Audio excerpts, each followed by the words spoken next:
which we'll be dealing with, and secondly, that's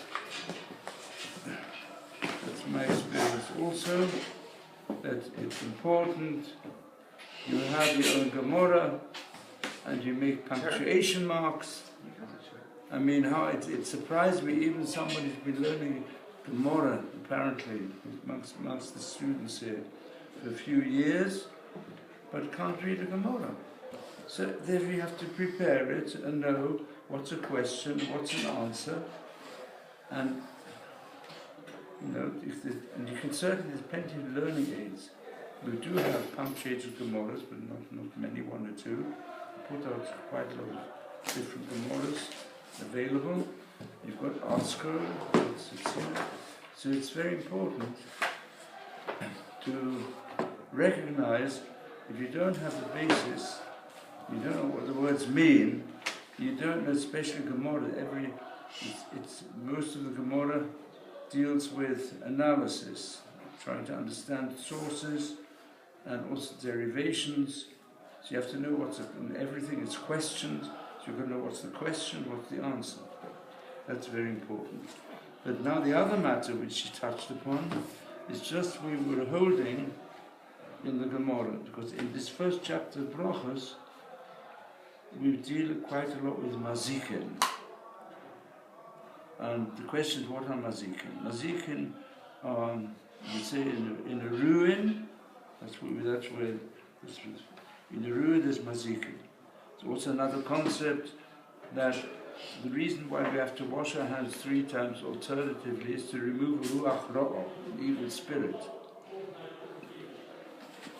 What is the right attitude to all these types of matters mentioned in the Gemara? And now, as I showed you in the previous year, there is mention of it. These two would appear in the Tanakh.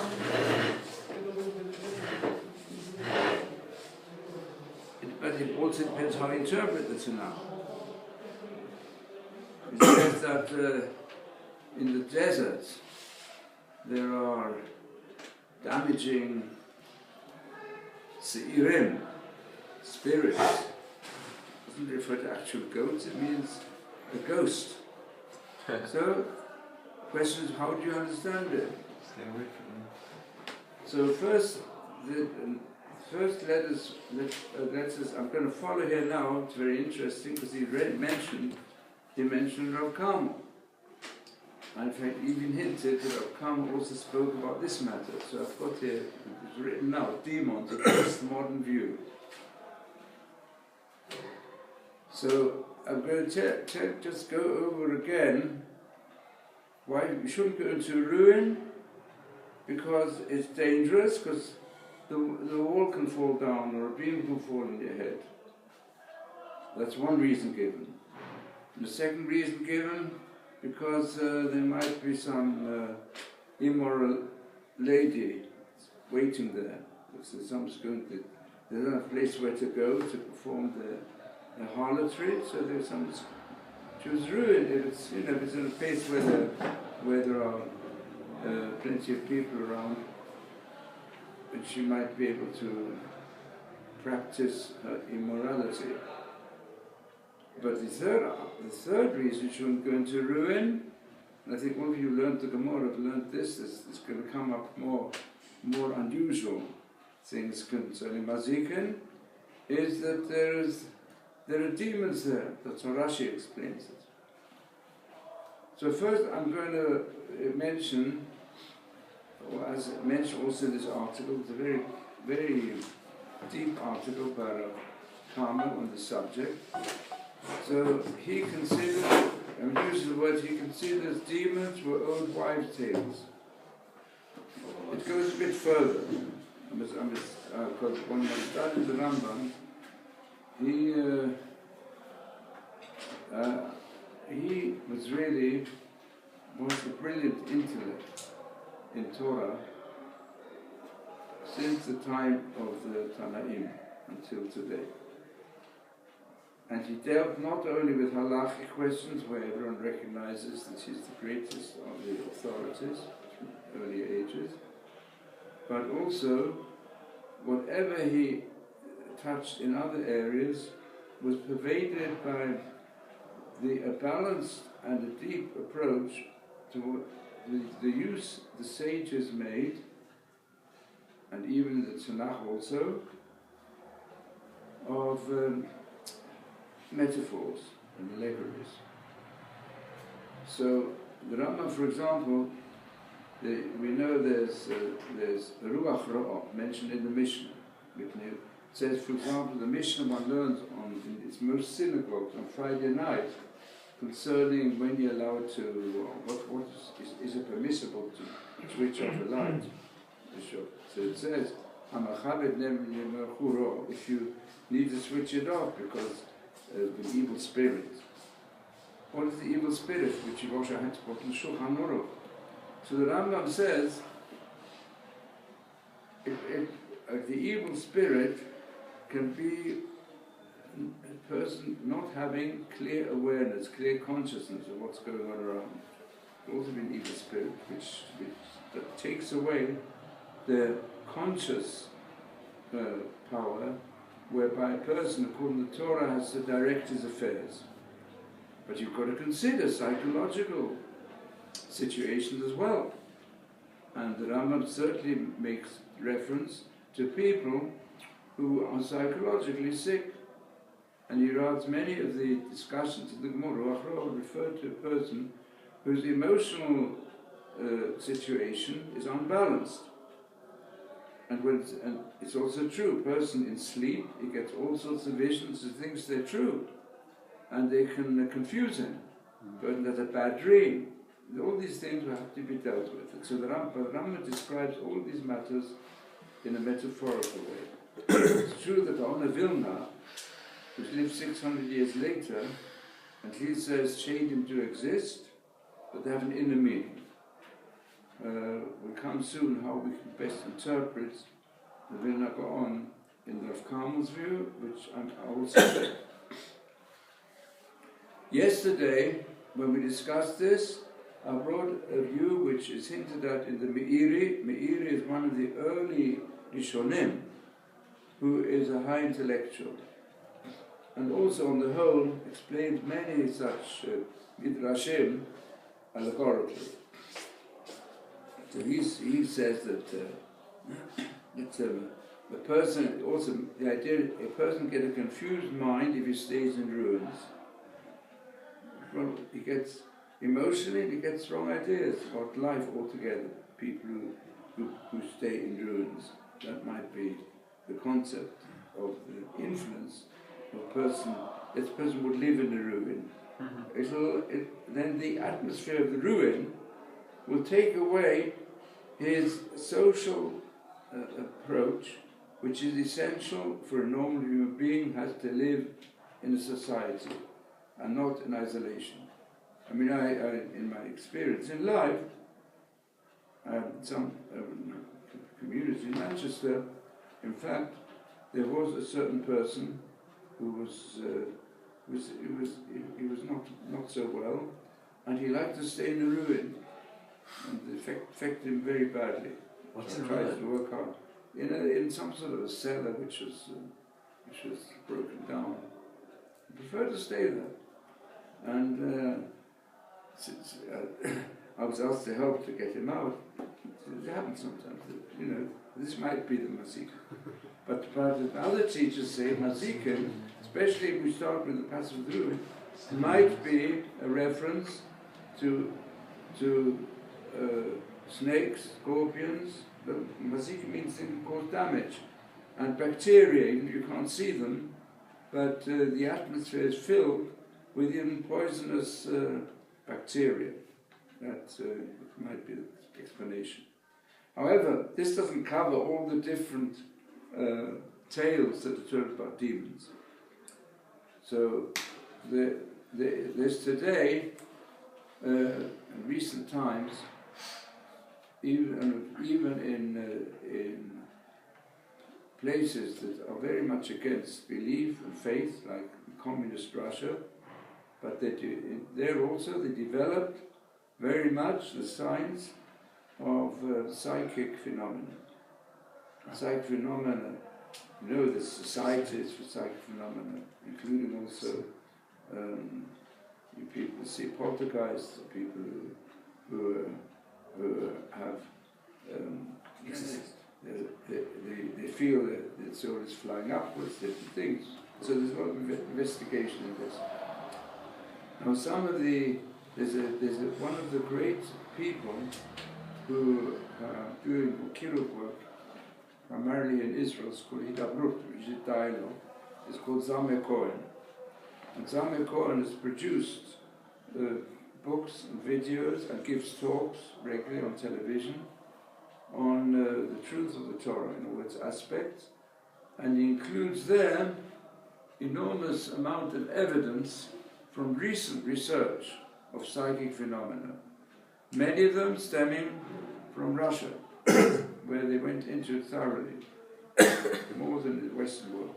But also the Western world, you know, there's always the Royal Society for Psychic Experience, it's been for many generations, a widely supported society of scientists.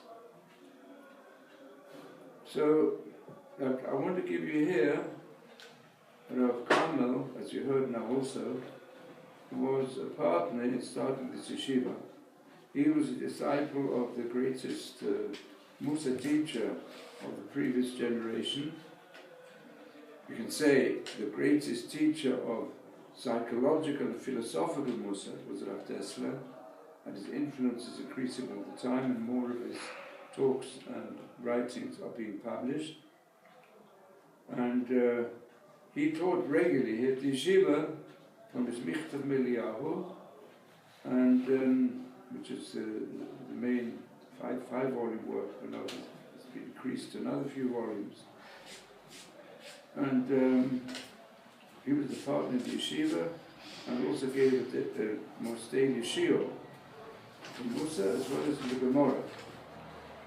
So he had a great influence also on the previous speaker. So I'm going to read this out, his approach and his discussion of it. Psychosomatic medicine has taught us that mental events can have very noticeable physical effects. Well, you know, one of the founders of psychosomatic medicine was the Rambam. He wrote a special book on the relationship between the mind and the body, which in his time were translated into Latin, but only more recently translated into English, and very widespread. In fact, I had a meeting with an advanced medical expert on a certain illness, and because he studied very much in this area, and he says, he quoted certain things from the Rambam, and he says this is everybody in the world of medicine knows that these teachings of the Rambam, which were not known so much in the English-speaking world, now they're spreading out in all directions. Anyway, but he says here, psychic phenomena today under investigation in the world, including Soviet Russia, poltergeist experiences in which noises are heard, disturbances occur, articles explode, and objects thrown about without apparent cause. Now, some people say if you've got such an experience, it's just imagination. But people take videos of it, and a few people witness it. So, today, it's documented over a period of more than 4 centuries. A careful comparison of these accounts reveals an interesting fact, not always apparent to the authors themselves. The disturbances are invariably associated, well, very often associated, with a boy or girl near the age of puberty. And no convincing explanation has been offered for these phenomena. It's clear the effects attributed in part to demons must have been due to what we now refer to as subconscious and psychic forces. It's even been suggested the word shade, the Hebrew word for demon, Aramaic shida, comes from the Aramaic verb which means to throw. So it's connected with poltergeist phenomena.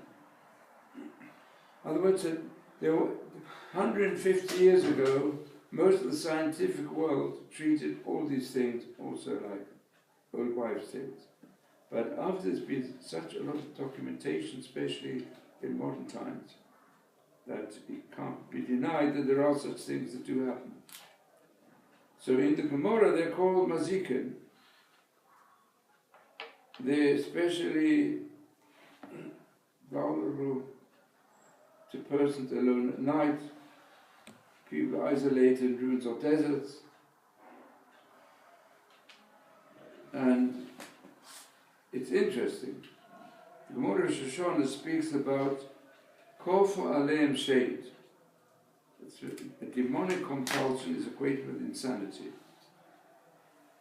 They're thought of as forces of Satan, who would seem to indicate the origin is to be sought in the moral sphere. Because the Gemara says, who is Satan? He's a servant of, he's a Malach of Hashem. Hu ha-Satan, Hu ha-Yetzara, Hu Malach ha-Mavet. Now, Malach ha-Mavet, you know, that Freud discusses subconscious phenomena come in dreams, phenomena that also which referred to here. And he says the major powers in the world are Eros and Thanatos. Eros is the power of love and life, and Thanatos is the power of death and destruction. And these are the two strong powers in the world. It's understandable. The life instinct is strong. The death instinct is generally suppressed into the subconscious. Although unfortunately today, in the world at large, unfortunately, the death instinct is taken over. So the way Rav Carmel wants to try to understand this, Gemara says also, the person who feels that the Yetzer Hara is overcoming him, and he can't remove all types of conscious and semi-conscious instincts taking over. He can be counteracting by reciting the Shema, or before going to sleep, persons would have thoughts of Torah. The subconscious pervaded by the stabilizing influence of holiness. So he wants to suggest that this is also the explanation of Vilna Gaon. Because Shadim do exist. There are all sorts of situations of semi-insanity, which we know, probably, but not people who are quite intelligent and normal, and they lead a completely balanced life, and they have high intellect and high self-discipline. Nevertheless, they've also witnessed ghosts or poltergeists or some sort of elevation when their body seems to lift up. So maybe the Gaon says, to understand what the shade is, you have to understand its inner meaning.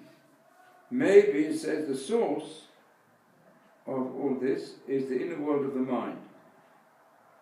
And they're in a region of the mind that are not just the ego experience. Ego experiences, I see, I think, I do. But you feel sometimes there are forces that are pushing you, which don't originate really in your own self. And they're conceived as due to other beings and outside factors. This is true. Not in the naive sense, which the Rambam ridicules, of separate entities possessing quasi-physical bodies, but the deeper sense that any non-ego mental activity is in a psychological context other to and outside the ego. So, on this basis, we want to understand after getting from sleep, we wash our hands in a special manner to remove the Ruach Hara. which rests on the fingers after sleep. But Zohar explains, deep sleep induces a state akin to death. The Gemara says that sleep is 1/60th of death, because you're not conscious. Your ego is not in control. Awakening removes the resultant impurity from the whole body except the fingertips, from which it departs only by washing in a precise manner. So sleep is relinquishing conscious control. Before the subconscious take over. A person, for example, can't influence his dreams when he's sleeping. The dream influences him. This results in a certain degree of disorderliness and disorientation. And as you know, the Brachos is filled with this. At the end of Brachos, very interesting, there's a few pages right at the end on all aspects of dream interpretation, dreams. And it's very interesting that we know that Freud wrote a book on the meaning of dreams, dream interpretation. And he had somebody started under him called Emmanuel Velikovsky. And he wrote a doctorate on the basis of that Talmudical passage, how to understand dreams. And he showed it to Freud, and Freud was amazed by it. And he became very interested to study it further. In other words, the true understanding of dreams is you enter, there's a barrier which exists between the conscious mind and when a person sleeps. The conscious mind creates a barrier to subconscious thoughts. They're there all the time. Subconscious powers within a person's mind. But when you go to sleep, you exercise no control. So he said, now to understand it on this basis, what is the concept when in sleep, subconscious take over? We all know how the mind goes through various stages of semi-awareness when you wake up. You tell me, the moment you wake up, what is in your mind? Does anyone wants to say? Any one of you want to say what is in your mind the moment you wake up? Huh? Oh, the Mashkiach is going to... Yeah, we are told, you say, Moidani. Yeah? If you... Huh? If you can say Moidani lefanecha, yeah, and but then it helps. But but also you'll see. First, we become aware of our immediate surroundings. You look around, see, oh, I'm not where I was. I may have been in a different country even while you were still asleep. In your sleep, you were in your home abroad. You wake up, and then you see, first, sometimes you don't know which room you're waking up in. Anyway, we have a vague feeling that something pleasant or unpleasant is due to happen that day. Then full awareness comes flooding in. The mind has progressed through three worlds. The senses first, then the emotions, and then the intellect. The mind's control over most bodily activities is soon restored. But those most sensitive instruments of fine touch, delicate action, the fingers, still remain affected. And their holiness potential is thus diminished. The situation is restored only by a symbolic act of washing. Then wash off 3 times. Thus the washing introduces a pattern. You introduce a pattern which allows your mind also to follow a pattern instead of being a situation bit of chaos. This reimposes the orderliness of conscious control, and with it the full holiness potential is removed. I mean, it's really like this.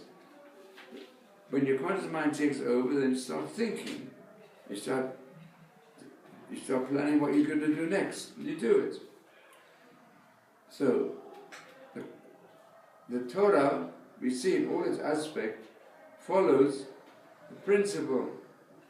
You want to change your character, you want to change your lifestyle, you've got to start off with a deed. Start off with a, we spoke a few days ago, yesterday, about why it says, put on tefillin so that you learn Torah. In other words, you need a trigger, an external trigger from the body to change also your mindset and make it orderly. So having to wash your hands while you're saying Modani, Fanecha, brings you the idea, I've got to sanctify my life. Why? Because otherwise, what happens in the morning often? In the morning often the person wakes up, especially if he's a teenager, or even in later life, he wakes up, and in the dream, when you're subconscious, sometimes the more the libido takes over, because it's suppressed during the day, not going the wrong direction. You wake up with wrong thoughts. You feel that something might be flooding your mind. Or let's speak about what happens here, what happens also in most places where people have studied late at night, and then in the morning, although they know they've got to get up, but laziness takes over. And you say, well, I prefer to stay in this emotional state without being too conscious of what I've got to do. I feel too sleepy, go back to sleep, even if you hear the sound of the shofar. So, anyway, the hand goes 3 times to reimpose orderliness. So he said, on the basis of this, you can understand Shadim. So, and now he brings the most unusual one, which you haven't reached yet, at least not in my share Gemara. Which share up to your Gemara? Which stuff?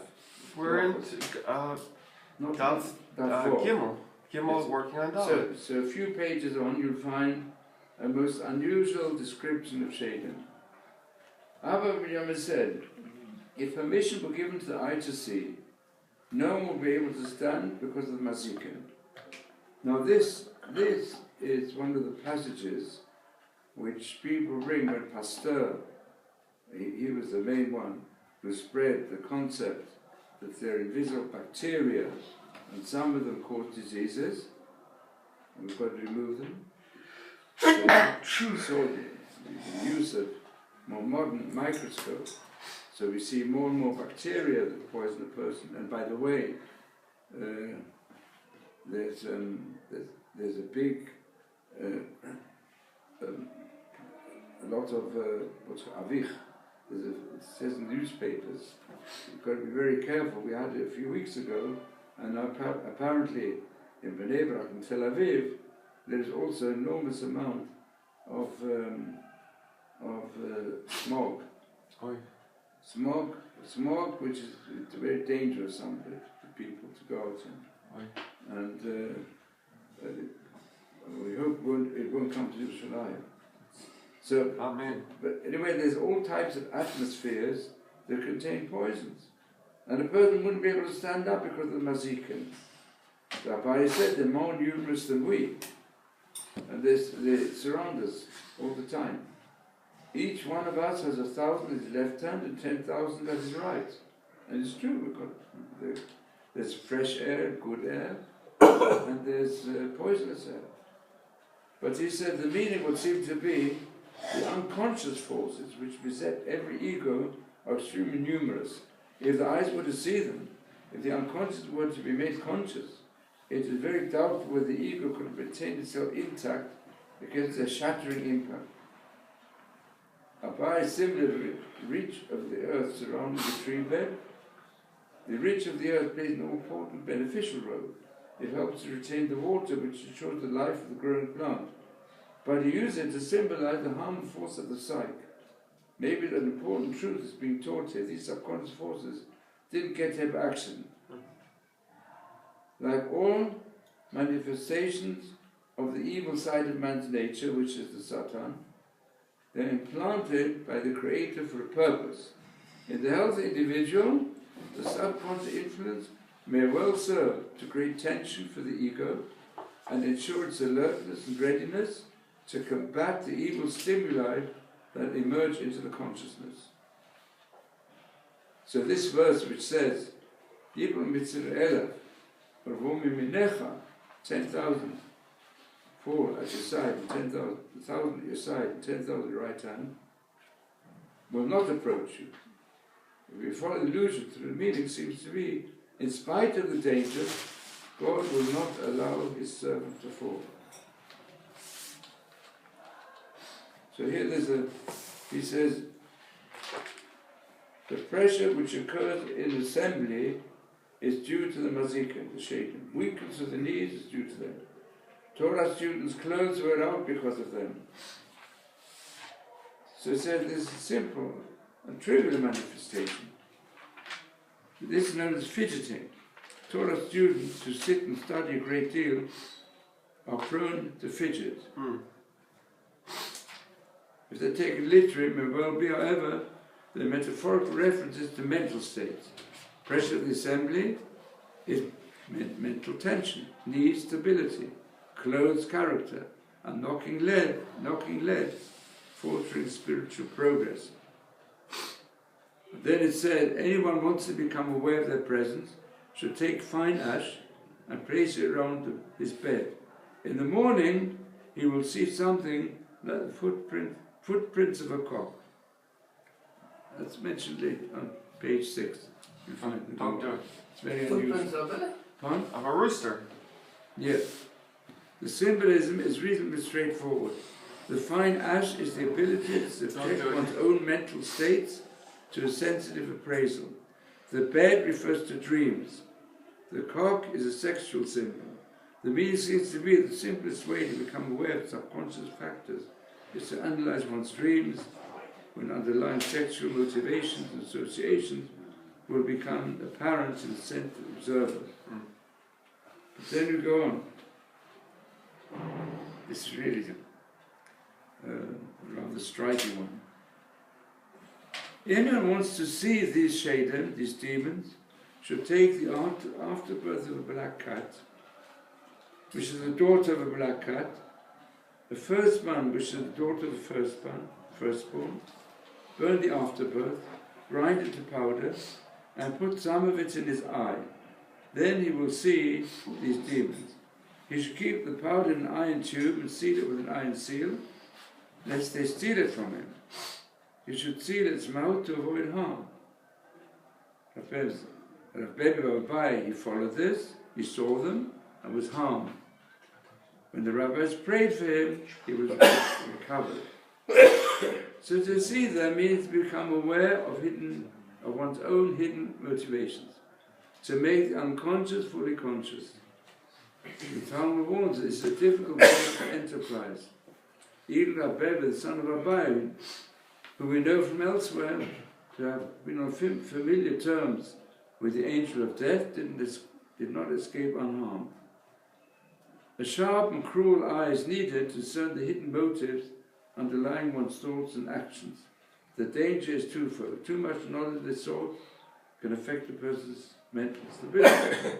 Also, one is prone to apply to other people the insights gained by observing oneself, often with disastrous results to human relationships. The cat is a symbol of cruelty. It's the only animal besides man that kills for pleasure. Black is a symbol of evil.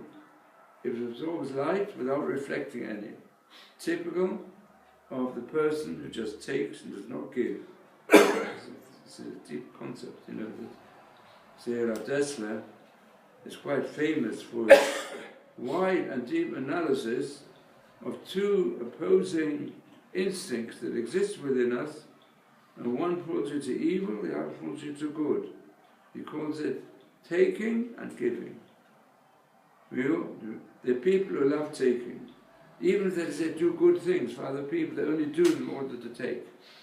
They'll go and give a lot of money to charities, they'll be given the enormous amount of honor that they're looking for.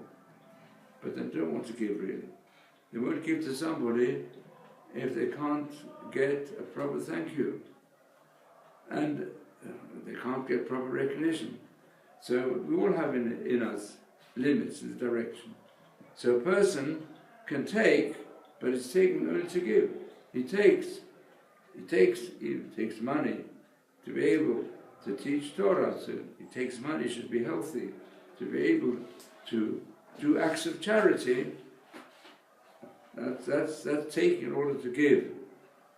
But we shouldn't be the other direction, only giving in order to take.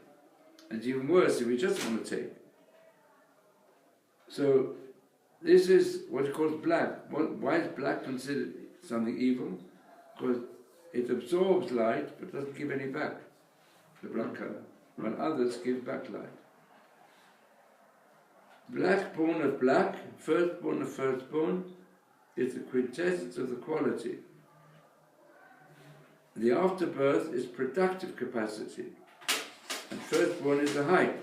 The height of productive capacity is that which can help to keep away evil, be creative, and keep on producing. Grinding into powder is the fine sensitivity required to probe the world of the subconscious. So the probing capacity must be kept under strict control, lest they steal it, lest the force of evil make use of the cruel clarity it requires to destroy one's humanity.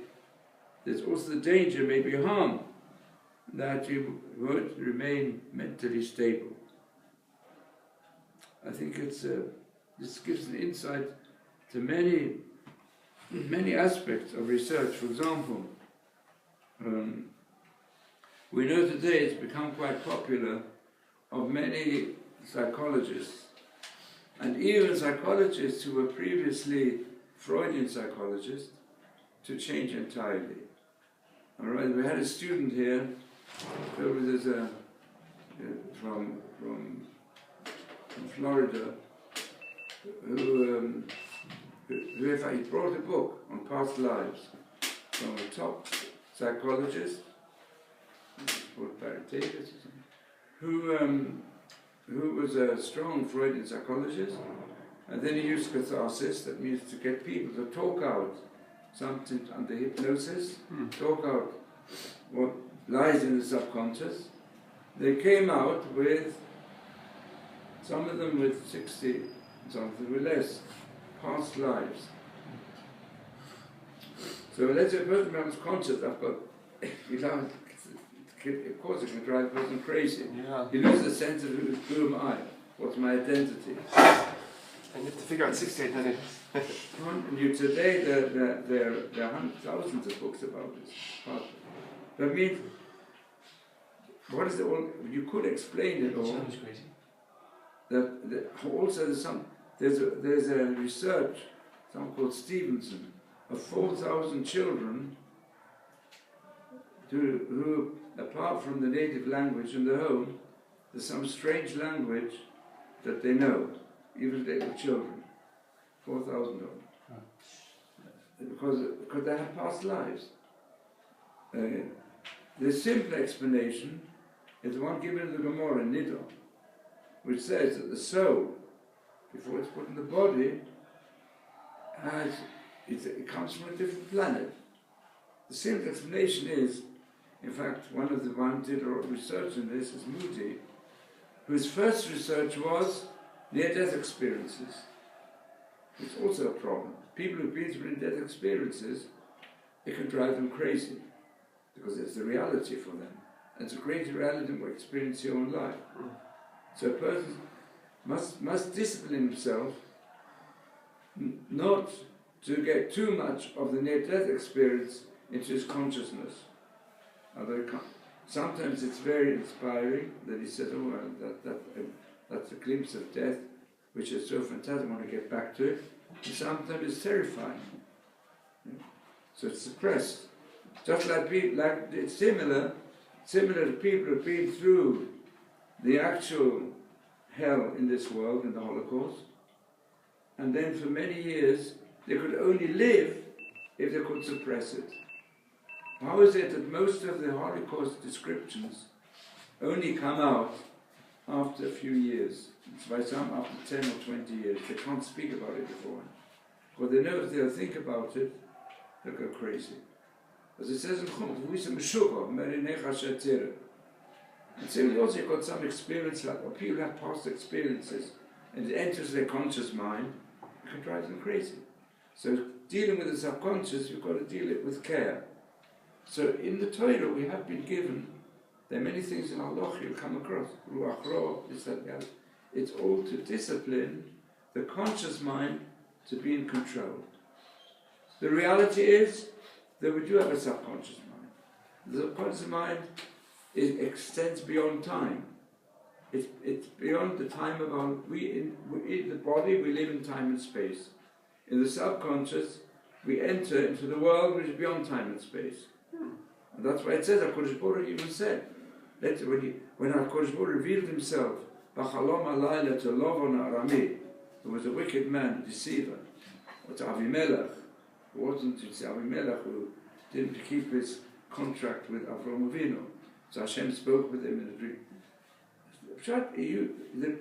The subconscious mind is the innermost part of the human being, which is beyond time and space. And therefore, the Gemara said it can know everything. I'd like also, and Moody is right from this angle, it's Gemara in Nida, there's the same, you go back to that world. The soul goes back to the world of the souls. The world of the souls is beyond time and space. It enters into a channel of the subconscious. So the subconscious has been treated very carefully in many ways. So that's the idea of doing your Tefillah time in the morning. Doing the Tefillah time in the morning, and it